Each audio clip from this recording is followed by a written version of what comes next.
Guys, if you grew up in the 80s, you know exactly what this is. This is a Rambo survival knife, and I'm going to tell you the movies lied to us as to how good these actually are. So let's turn this around and talk about why these survival knives really aren't that good.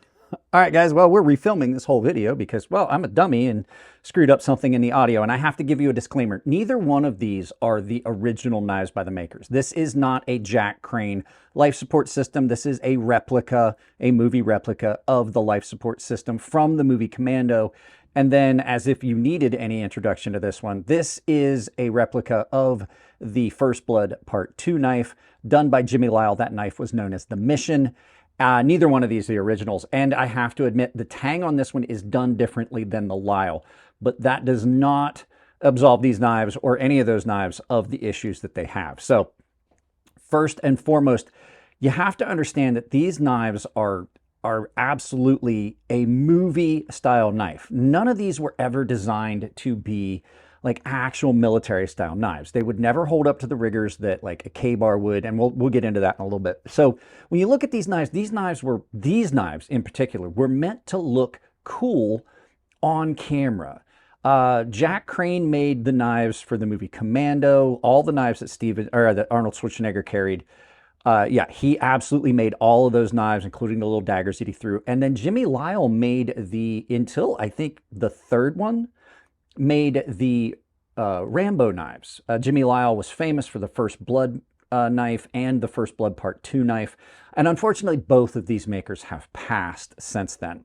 So the popularity of these knives are a direct result of those movies, which makes it fun. But these were something that kids of my generation, like I said, if you grew up in the 80s, you absolutely saw these knives and these are what you wanted. This is the most sought after knife from me. I could never get an actual Jack Crane. They're anywhere between $2,000 and $5,000 for an actual. I have a movie replica, and this was a gift from a friend. But it absolutely is a one-for-one with some minor little, like the knurling is a little bit different on this. And then this is a movie knife that I saw and loved, which was The Mission by Jimmy Lyle. The problems that these knives have are not these knives in particular, or the knives that were made for the movies. The movies led us to believe that these knives were the best all-around outdoor thing you could ever get, and they suffer from a serious problem. These knives are a survival knife, quote-unquote survival knife. It had a compass in it, and then they had a hollow tank. Now, the actual Jack Crane did not have a compass in it. Did not know that until I was researching this video. Did not have a compass in it. It was just a hollow-handled knife. But the tang on this knife, as you can see, is only about that long. And this one, it's even shorter. Now, I'm going to put up a picture. This one, I'm going to show you what it looks like inside. But this picture of the way the actual Lyles were done is on the screen. But inside this one, it's even a little bit worse. And I mean, even the higher end ones that were done by other companies. Let's go ahead and get this taken out. There's a spring in there. We'll get that out of the way. These were done, and even some of the more expensive ones were done really similar to this. Can you see down in there? Basically, you got a little piece of a tang. I'm trying to get it in focus. And then a nut. And basically, if this gets loose, you can tighten it with a deep well socket. That makes this a very weak point on the knife. Same with this. Even the Jack Cranes, the actual Jack Crane knives that were made, I'm not 100% sure how the tang was done on them, but regardless of how it was done, I think it was done very similar to this. This is threaded, and then this handle is screwed on. Well, this is an aluminum handle, and this is a steel blade, but you can see how this is cut down, and then it's basically a piece that comes down, and it's threaded, and then these handles are screwed on. I'm not sure how the Lyle was done in real life. I couldn't find any images of it, but even if it had, as you can see, on about a 3/4 inch tang and it was pinned, even if it was pinned in there, it's still not the best considering it's a hollow handle. So these would never have tolerated, I mean, even the good ones would never tolerate the things that you would need to do with a knife. They're not really a survival knife. I have over here an actual survival knife so that we can compare it and why it's different. It's this Work Tough Grizzly. This would be what I would consider an actual survival knife. This will hold up to the rigors. This is what a survival knife looks like. I mean, you look, it's about the same size. You got about the same blade size, same length. But in contrast to these, this is full tang. This is full tang. This is going to hold up. And even if you had something that was more akin to this, which is a rat tail tang, you can see how that piece comes through and it's threaded, but this is screwed on. But that means that that tang is the full length of the handle. Even if it is a thin piece, even if it's like all thread that's been welded onto this, I'm not sure exactly what's underneath these handles, but they sound hollow. This is a cold steel Sisu. You can see this would have been even better than that. The thing that these had going from on camera, it looked really cool with Rambo unscrewing the cap on the base of it and pulling out his survival kit and matches and a sewing needle and stuff like that. But if I've got a backpack and I'm going out, this is going to be something that's much better for me to use than what's in here, because I could have all the other gear I needed with it and not have to compromise on handle strength and being able to chop. If you chop with either one of these, I guarantee you're going to start having problems. Now, like I said, I could probably tighten this one down. There's also another big thing. Well, oh, here, I wanted to show you another. This is the K-bar. This is how this one is constructed. It also has a what would be considered rat tail tang. You can see where it's cut in on either side here. You see there's that spot. And then this piece runs the whole length. Then they push the stacked leather washers on it, but then the tang is, this cap is pinned on here. So you can see this is a hidden tang or a rat tail tang, whatever you want to call it, but it's still going to be substantially stronger than these. Now, let me get this out of the way. These knives, both of these, suffer from another serious problem that was common with these survival knives. They are very uncomfortable and unwieldy to use. They're always way too big. They're always way bigger than they need to be. The weight distribution is weird. And then when you look at these cross guards on this, they feel weird. And then there is no real indexing on this. They are not comfortable. This has a big choil on it where you should be able to get up in it like this if you wanted to use it. But then that's awkward and weird. And the weight distribution, because of the handle, is weird as well. And if you do chop with one of these, having done it when I was younger, I had a couple of these like replica style knives when I was in my teens. Have you ever hit something with a bat and had that vibration come back through the bat? It's exactly what it's like on these. These hollow handles are not great. These were meant for what they were. They were movie knives. Like I said, Jack Crane made knives for movies. Jimmy Lyle made these knives for movies. Now, they were both accomplished knife makers in their own right. They had other knives. There is a Jack Crane Lost Bowie that is, that's the name of the knife. It's amazing looking.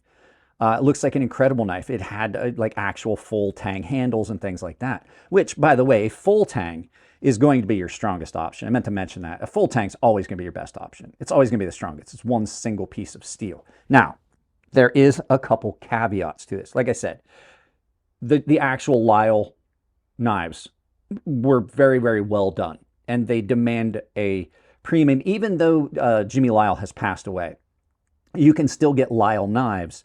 It's just his friend John now runs the company and has maintained the same style, the same things that they do, basically because they were friends and John was a collector, and then just basically now runs Lyle knives. But the Jack Crane knives are absolutely no longer in production. Well, I forget where I was going with that, but you guys kind of get the gist. I don't want to make this take any longer. These were really cool knives, and this was a knife I sought after. Like, I lusted after having the knife that was in the Rambo movie. Big shout out to my buddy Tino for getting me this replica as a birthday present. Absolutely love it. But this was a direct result of those movies in the 80s. People just wanted these and they loved them, and it made a market for their knives. Unfortunately, like, this company has maintained its reputation and things like that. Unfortunately, so just to get this out there, Jack Crane kind of ruined his reputation in his later years after he got sick. And he was a guy that people went after to get knives and things like that. And he was taking people's money and then just never delivered on any of it. And some people say it was because he was sick, but there's a lot of people that knew him personally and were like, has nothing to do with that. He basically just didn't want to make the knives. He took all this money and he was like, who cares? I'm getting old and I'm sick. So, he kind of ruined his reputation. You can go on Blade forums and look that up and stuff like that. But these absolutely are amazing to have in your collection. They're just things that throw back to that time frame when everybody was watching Sylvester Stallone and Arnold Schwarzenegger and to a point, you know, Steven Seagal and things like that. But does the fact that they're not super functional detract from the cool factor? Absolutely not. But the movies did lie to us as to how good these were. You know, if I was to pick a knife that I was going to go out in the woods with as a survival knife or would be my daily carry, it would not be one of these. There's just so many limitations on them and things like that. So guys, hopefully you enjoyed this. I'm going to turn this around. We'll do some final thoughts. This was just something I wanted to do, but I thought maybe you guys would enjoy it as well. So let's go ahead, turn us around. Are they a yup or no? I don't know. Do you want to pull the pin on these? You know, it might be something you want to have in your collection. But for me, I don't think I would have went out of my way to buy these. And knowing now what I know about knives, I absolutely wouldn't carry them. So guys, let's get out of here, do some final thoughts, and send you out about your day. There you go, guys. Now, I do know, like I said, these are movie replica knives. These ones are never going to be as good as the actual Lyles or the Crane life support system, the Jack Crane knives. But they're very similar in the construction, and therefore I'm confident in saying that we're getting a good representation, even though there's a big difference between the Lyle and how that Rambo licensed movie knife is done. So guys, that's it on this one. This one was just a little bit of fun. Took me back to my childhood. I still do love these knives. These are going to be a permanent part of my collection. So yeah, if you guys like the videos, give them a thumbs up. You don't like them, give them a thumbs down. Tell me why. I can't change the content if you don't tell me what you don't like. You want to support the channel. There's a ton of affiliate links down below. You can use those to buy any knives and things you're looking for. Blade HQ, Knife Ship Free, GP Knives, ton of them down there. Olite, all kinds of things in that description down below. Don't sleep on those. Take that Amazon store that's down there, pin it to your browser, use it for all of your Amazon shopping.